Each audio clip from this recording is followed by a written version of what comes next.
All right. Another one real fast. Here's me going on a walk. Want to talk about spreading the gospel and some of the things you'll experience. I'm just a baby to it, as I mentioned before.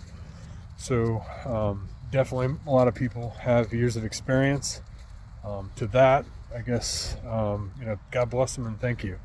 And they can explain this way better than I can probably. So Matthew 13, the parable of a sower. I just want to kind of read that while we're walking real fast. All right, so Jesus is talking about the parable of the sower here.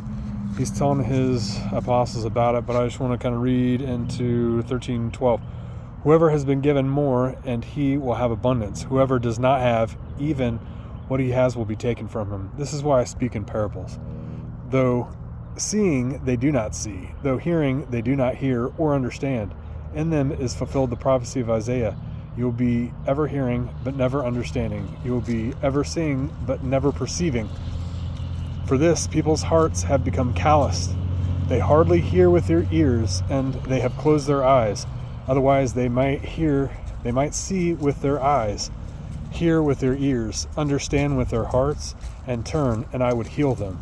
So this is Jesus telling everybody that, because they're not listening to the good news being preached, they don't agree with it, they hate it, they're not turning to him and allowing him to save them from the world.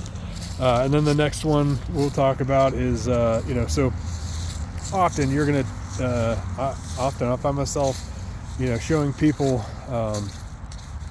pretty solid evidence to counter the arguments that are produced in the world today, and just don't want to see it, can't see it.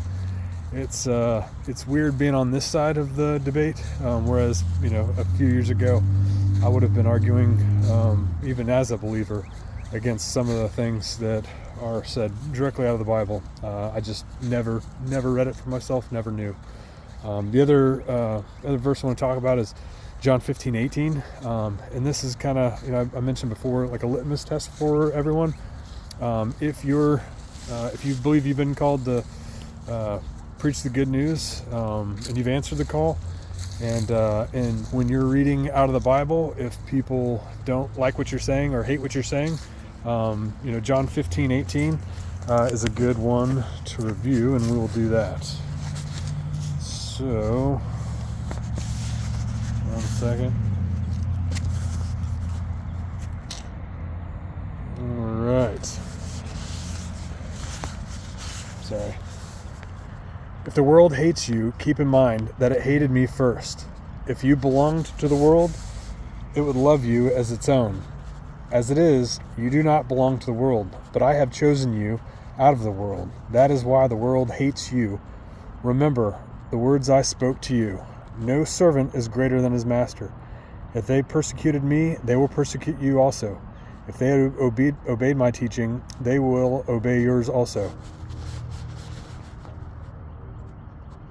They will treat you this way because of my name.